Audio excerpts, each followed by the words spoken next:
Türkçə çarə deyəndə hər xalqın özünün bir dediyi şey olub da. Məsələn, Türkiyədə ona qarı qoca deyiblər dərman. O birisi necədir? Elə bir xalqdan gələn bir şey olub da. Müalicə üsulu olub da. Türkçə çarə yəni belə deyiblər. Məsələn, mənim istifadə elədiyim elm tərəfindən sübut olunmuş dərman bitkiləridir. Mən elm tərəfindən sübut olunmamışlarla işləmirəm. Və yaxud da ki, olunmamış, məsələn, yarpız, bu gün elmə deyərdim ki, o qədər də elm onu araşdırmayıb. Amma mən istifadə edirəm. Çünki yarpız baxıram ki, nanənin nəslindəndir, tərkibindəki mentol bir yüngül hidroliz eləyəndə mentola çevrilə bilir.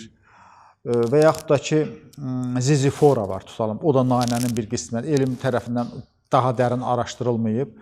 Amma onun da tərkibindəki mentola bənzər maddələrdir. O bilirəm ki, məsələn, onlar qohum bitkilərdir, onları istifadə edə bilirəm. Yəni, xalq elm tərəfindən sübut olunmuş bitkilər var, onlar tərəfindən mən onları istifadə edirəm. Türkçə çarədə də kim nə gördü, onu istifadə edib. Yəni, hansı zonada nə bitkisi bitibsə, belə deyək, onu götürüb istifadə edib. Onların da yaxşı reseptləri var, mən demirəm, yox, yaxşı reseptləri var. İndi biz bir dünya çapından belə gəlmə, bir Rusiya, məsələn, fitoterapiyasından da götürdüklərimiz var.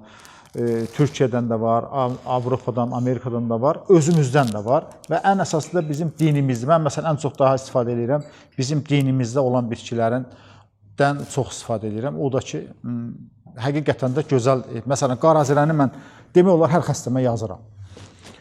Qarazirə haqqında mən oturum, danışım, saatlarla danışım. Bütün xəstəliklər, onun təsirlərindən danışım. Çörək otu. O qədər o faydalı bir bitkidir, istər immun sistemə, istər allergiyalara, istər dediyim kimi autoimmun xəstəliklərə, istər vitamin, mineral balansına, hamısına gözəl təsir edir. Sünnədə də var. Məsələn, Peyğəmbər s.ə.v qara çörək otunun toxumlarını al bənə, deyib ki, sağımdan başqa hər bir şeyə faydalı. Yəni, deyirlər, sağım deyib ölümdür. Sonra udhindi bitkisi var. Udhindi bitkisi bu günləri hormonal balans, bu günləri autoimmun xəstəliklərin elə 90% insanlarda hormonal balansı pozur. Hormonal balansın ən gözəl müalicəsi udhindi iləndir. Mən çox yazıram onu, məsələn. Eyni zamanda dediyim sirkə, bu gün sirkə haqqında gözəl hədis var və həqiqətən də, yəni bunlar baxırsan ki, heç biri boşuna deyilməyib. Həqiqətən də bunlar yerini tapan bir müalicələrdir.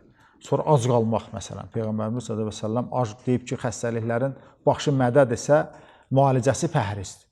Bugün pəhrizə, məsələn, oruç tutmaq nə qədər gözəl neymətdir, amma aralıq oruçları tutmaq da daha gözəl olar. Məsələn, bunu insanlara tətbiq eləmək çox yaxşı olar.